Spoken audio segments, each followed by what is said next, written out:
Hello and welcome to another edition of Motor Cars Enthusiasts. Right off the bat on the old show today, the brand new Cadillac CT6. This machine, you got to actually have the rights to buy the first ever to come off of the assembly line if you were at the Barrett-Jackson auction in Palm Beach, Florida. This particular machine was selling for charity and it sold for $200,000 US with all the proceeds going to the Carmonos Cancer Institute, a great group that actually does a lot of cancer research, try to hopefully one day be able to get rid of cancer altogether. Another vehicle underneath the General Motors umbrella that sold at auction this weekend, another one at the Barrett-Jackson auction in Palm Beach, Florida, is this machine, the 2015 Copo Camaro, the drag racing only optioned vehicle. This particular machine was sold for $300,000 US, and all that going to the Archilles Freedom Team, which is an actual group that has a bunch of places here in the United States and a lot of places all across the world that help injured folks, people with special disabilities, to actually train for actual competition events like, like marathons and the such. So, neat little group and a great bunch of money to go into that particular group as well. Another interesting little story coming out about the folks over at Land Rover. They're taking a little page from the folks over at Jaguar, their actual partnership group. Now, Jaguar actually has a group that they actually have a Heritage Edition, and now Land Rover now has a Heritage Edition with a lot of vintage Land Rovers crisscrossing all over the globe. There is now a place where you can get hard-to-find parts and hard-to-find know-how on how to repair these machines. Not to mention, they're going to have a center where you can take your vehicle and get it restored to like new specifications. So, pretty neat little deal. We're starting to see this a lot. And folks over at Jaguar have done it. Ferrari has done it for several years, where you can get a lot of the folks that actually worked on it back in the day to actually work on your vintage Ferrari. Another group that's going to do the exact same thing is folks over at Lamborghini. Lamborghini's got a brand new restoration center outside of their factory, and this is the same deal. You look at the old Countaches, the old Miuras.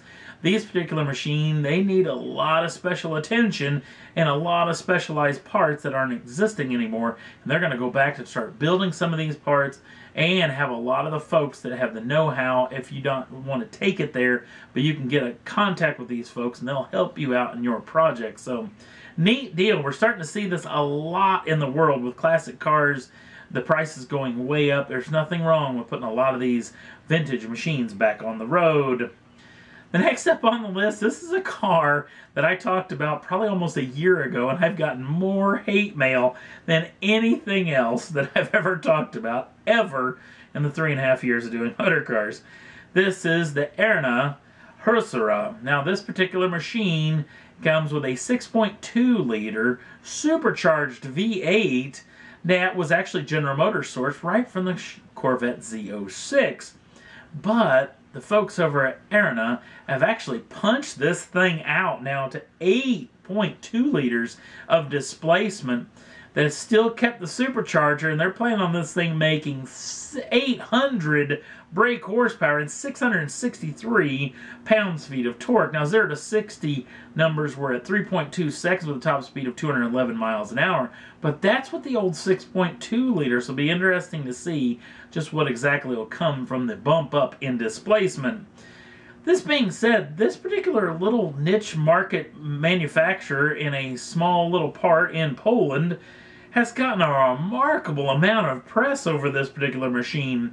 This vehicle was supposed to debut at the Geneva Motor Show, but they didn't make it, and they're going to debut it at the Shanghai Motor Show, which is not a bad thing because this vehicle, the bulk of its sales, they're hoping are going to happen in China itself. Even though we may never get to see this vehicle in the United States, this vehicle may have a real chance of making it with the likes of a lot of the supercars that are out there now. Just for the amount of press this car was getting, it may have been a great thing that they didn't end up in Geneva. Next up on the list, the folks over at Peugeot are showing off this brand new 308R concept. This particular machine, again, is just a concept, but it comes with a 1.6 liter gasoline turbocharged engine with an 85 kilowatt electric engine to back it up. And between the two of them, this thing's going to make 500 brake horsepower. That's shifted through a 6-speed automatic gearbox, and I'm assuming, haven't heard officially, it's going to go through all 4 wheels because, gosh darn, trying to put 500 brake horsepower through the front wheels would be a nightmare. 0 to 60 numbers coming in right around 4 seconds. Now, I have one thing to say to you, the folks over at Peugeot.